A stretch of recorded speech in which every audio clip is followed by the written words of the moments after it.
ராஜாதி ராஜா கர்த்தாதி கர்த்தா 1749 ஆண்டில், அதாவது கிட்டத்தட்ட 300 ஆண்டுகளுக்கு முன், ஜார்ஜ் ஃபிரெட்ரிக் ஹேண்டல் என்பவர் அவருடைய நண்பன் சார்ல்ஸ் ஜெனின்ஸ் உடைய கையெழுத்து படிவத்திற்கு மியூசிக் கம்போஸ் செய்தார்.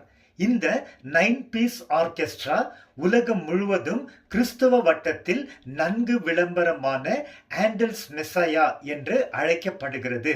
இது இந்த நாட்களிலும் கேட்போரை பிரமிக்க வைக்கிறது. இது 3 பகுதிகள் கொண்டுள்ளது. முதல் பகுதியில் ஆண்டவராகிய இயேசு கிறிஸ்துவின் பிறப்பை முன் அறிவிக்கிறது. இரண்டாம் பகுதியில் இயேசுவின் தியாகம், சிலுவை மரணத்தை விவரிக்கிறது. மூன்றாம் பகுதியில் இயேசு கிறிஸ்துவின் உயிர்த்தெழுதலை அறிவிக்கிறது. நடுவிலே உலகம் முழுவதும் பிரசித்தி பெற்ற ஹல்லேலூயா கோரஸ் அமைந்துள்ளது.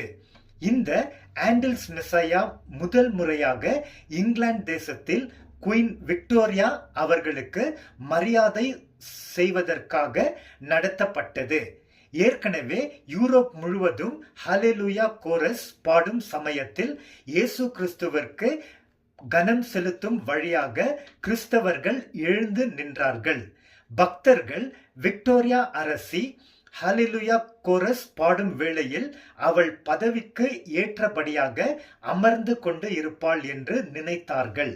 ஆனால் இயேசு கிறிஸ்து சதா காலங்களிலும் ஆட்சி செய்வார் என்ற வரிகள் பாடும் வேளையில் குயின் விக்டோரியா நுண் அறிவு கொண்டவளாய் எழுந்து தலையில் இருந்த கிரீடத்தை எடுத்துவிட்டு மற்ற விசுவாசிகளுடன் தலை குனிந்து நின்று கொண்டு இயேசு கிறிஸ்துவிற்கு கனம் செலுத்தினாள். ஆம் பிரியமானவரே, ஆண்டவராகிய இயேசு கிறிஸ்து ராஜாதி ராஜா கர்த்தாதி கர்த்தாவாக இருக்கிறார். வெளிப்பாடு 19:16. அவருடைய ராஜ்யத்திற்கு முடிவு இல்லை. லூக்கா 1:33. தேவன் எல்லாவற்றிற்கும் மேலாக இயேசு கிறிஸ்துவை உயர்த்தி அவரின் நாமத்தில் வானத்தில் உள்ளவர்களும் பூமியில் உள்ளவர்களும் பூமியின் கீழ் உள்ளவர்களுடைய முழங்கால்கள் எல்லாம் முழங்கும் படிக்கும் பிதாவாகிய தேவனுக்கு மகிமையாக இயேசு கிறிஸ்துவே கர்த்தர் என்று நாவுகள் யாவும் அறிக்கை பண்ணுவதற்கும் எல்லா நாமத்திற்கும் மேலான நாமத்தை அவருக்கு தந்தருளினார். பிலிப்பியர் 2:9-11.